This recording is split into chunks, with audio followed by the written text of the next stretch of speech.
Kalau tadi ada yang kita jelaskan, yang tadi itu kan ada yang usia dari balita mungkin sudah menghafal Quran, karena teman saya juga ada notabene orang tuanya memang tega gitu loh, memang orangnya tega. Itu dimasukkan ke pesantren ketika dia TK. Jadi pada umur 10 tahun dia udah selesai Mas hafalan Qurannya. Dan itu memang mental orang tua yang sangat kuat, dan mental anak yang harus kuat gitu. Jadi memang harus saling menguatkan.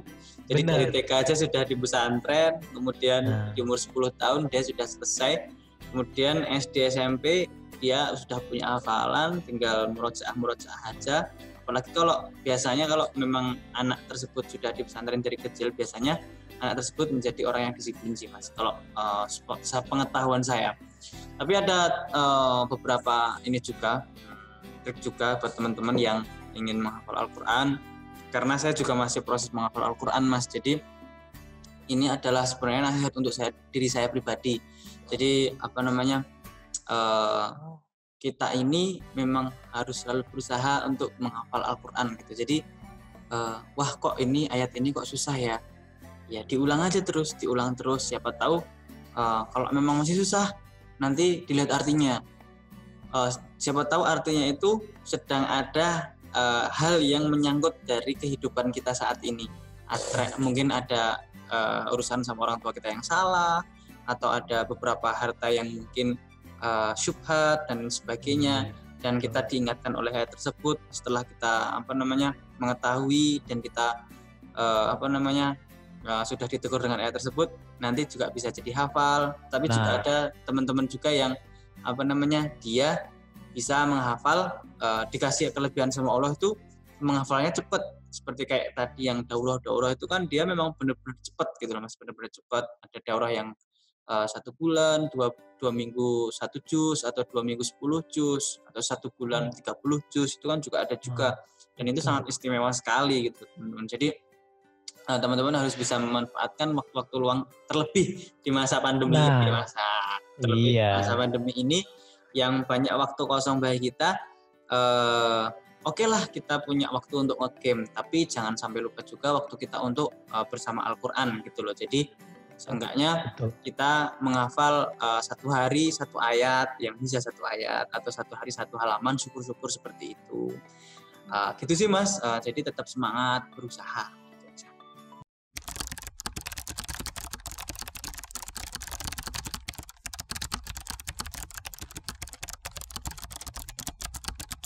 Gini Mas, sebenarnya ya banyak metode yang aktif untuk menghafal ya Mas ya. Cuman kalau pengalaman saya di pesantren sih, saya diterapkannya karena juga kadang ada ustadz yang berbeda pendapat gitu ya. Dari awal dulu, kamu dari belakang dulu gitu kan. Tapi kalau saya dulu, pengalaman saya dulu itu dari belakang. Karena apa Mas?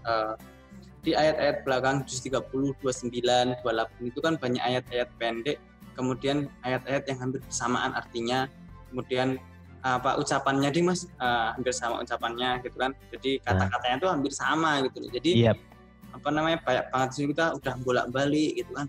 Yang awalnya lakum dinukum waliyatin, kok bolak-balik terus gak selesai ya kan misalnya. Iya, kayak Fabi ayyi alaihi rabbikum kadziban. Itu kan ngulang-ulang semua tuh setiap ayat. Betul, itu kan kita udah ngulang-ulang lagi gitu kan. Lah, kita mencoba untuk bersahabat dari situ dulu Mas. Jadi kita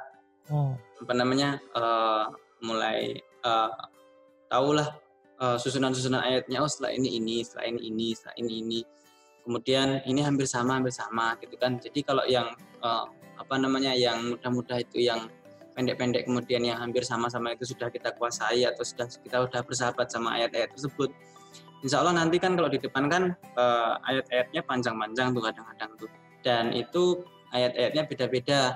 Ada ustadz juga yang menyampaikan itu akan lebih mudah gitu. Tetapi kalau saya dulu memang alurnya adalah juz 30, 29, 28, 26, 27, 26. 27, enak. Baru satu ya. Baru satu. Kalau kemarin dulu saya gitu. Karena saya sempat Mas, dulu itu waktu kelas 3 SMP itu saya sok-sok gaya ya kan. Iya. Sok-sok gaya di 1 gitu kan. Di 1. Nah ternyata kok ayatnya panjang gitu kan. Nah habis itu saya sarankan sama ustadz saya karena ayat-ayat yang di depan itu kamu nih harus menguasai yang di belakang dulu gitu, sempat sampaikan seperti itu. Coba kamu targetnya yang untuk syaratnya ini kamu harus selesaikan dulu, nanti baru dari depan gitu kan, baru boleh menambah dari depan gitu kan. Ya pada akhirnya saya juga merasa oh iya juga ya, tapi ada bersyukurnya juga, ada tambahan hafalan yang ada di juz 1 itu Mas.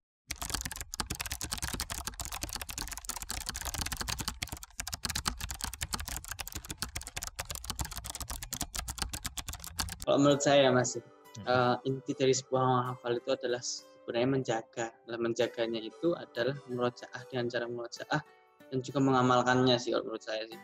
Sama seperti halnya ketika kita beramal Mas. Jadi kalau kita beramal itu kan kita harus tahu ilmunya dulu nih. Jadi kalau kita amal tanpa tahu ilmunya ya sama aja gitu. Maksudnya sama aja gitu kan. Betul. Lebih baik kita tahu ilmunya dulu, kemudian kita beramal, kemudian ikhlas, kemudian istiqomah. Nah, istiqomah itu kan sama aja dengan kalau kita menghafal Quran kan dengan menjaganya itu kan Mas. Jadi kalau kita menghafal, sudah dikasih anugerah untuk menghafal, kemudian kita setorkan, kemudian ya bukan sekedar setor aja gitu kan, bukan sekedar setor aja, tapi ya kita selalu ulang-ulang untuk murojaah. Kenapa kita menjaganya?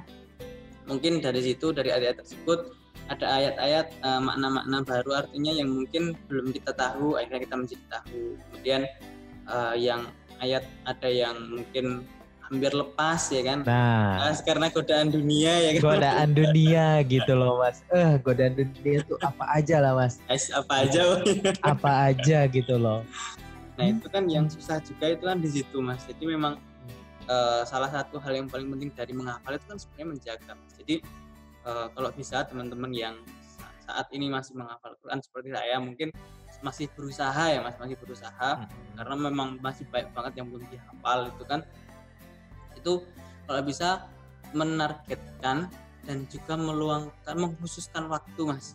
Jadi mengkhususkan waktu. Jadi dari 24 jam yang kita miliki itu tidur berapa jam, kemudian main HP berapa jam, kemudian olahraga berapa jam. Dan saya sarankan untuk menghafal dan juga murojaah ini juga harus dikhususkan karena Al-Quran ini tidak bisa diberikan waktu sisa gitu loh. Jadi setelah kita sibuk baru sisanya buat Al-Quran itu tidak bisa gitu loh Mas. Karena ya buat apa kita hidup gitu kan, buat apa kita hidup kalau cuma waktu sisanya yang buat Al-Quran, sedangkan Al-Quran ini adalah wasilah kita untuk mulia di hadapan Allah nanti gitu kan. Jadi menurut saya memang kita harus mengkhususkan waktu minimal ya Mas, minimal ba'da subuh, karena ba'da subuh sama ba'da maghrib. Ba'da subuh itu kan waktu yang benar-benar kosong gitu loh, kosong maksudnya mau ada kegiatan apapun juga belum ada banget gitu sampai malam itu kan mau pengen olahraga dan sebagainya, apalagi di masa pandemi kayak gini kan Mas. Masa pandemi kayak gini.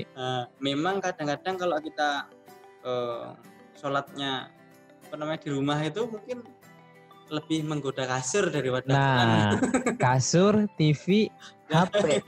Itu paling menggoda Mas. Nah, kalau bisa pelan-pelan ini sih Mas, pelan-pelan ditargetkan. Maksudnya ditulis kesehariannya. Saya dari bangun misalnya jam 3. Ada mungkin teman-teman bangun jam 2 nih. Sholat, kemudian nanti mau tambah hafalan di situ sampai subuh, sebelum subuh. Kemudian pada subuh pikir pagi, kemudian murojaah, kemudian setelah jam 6 itu nanti kegiatan dunia lah, mau olahraga, mau game, mau kuliah dan sebagainya. Mungkin sampai 3 sore atau jam berapa lah. Nah, mungkin pada maghrib ditambah lagi hafalan yang kita tambah di sepertiga malam tadi atau di pada subuh atau sebelum subuh itu kita murojaah di pada maghrib minimal, paling minim. Syukur-syukur mungkin bisa pada zuhur atau pada asar itu ditambahi buat murojaah. Tapi kalau memang belum bisa ya pada maghrib itulah itu digunakan waktu untuk murojaah hafalan-hafalan yang itu. Mungkin kalau teman-teman memang targetnya 30 juz di masa-masa seperti ini mungkin perlu lebih ekstra daripada di pesantren gitu loh Mas. Jadi di pesantren aja ekstra seperti itu ya kan, apalagi kalau di rumah ya kan. Betul itu. Ekstranya 2 kali lipat ya kan. Betul. Ada laptop, ada TV, ada kue, makanan sama kasur guys.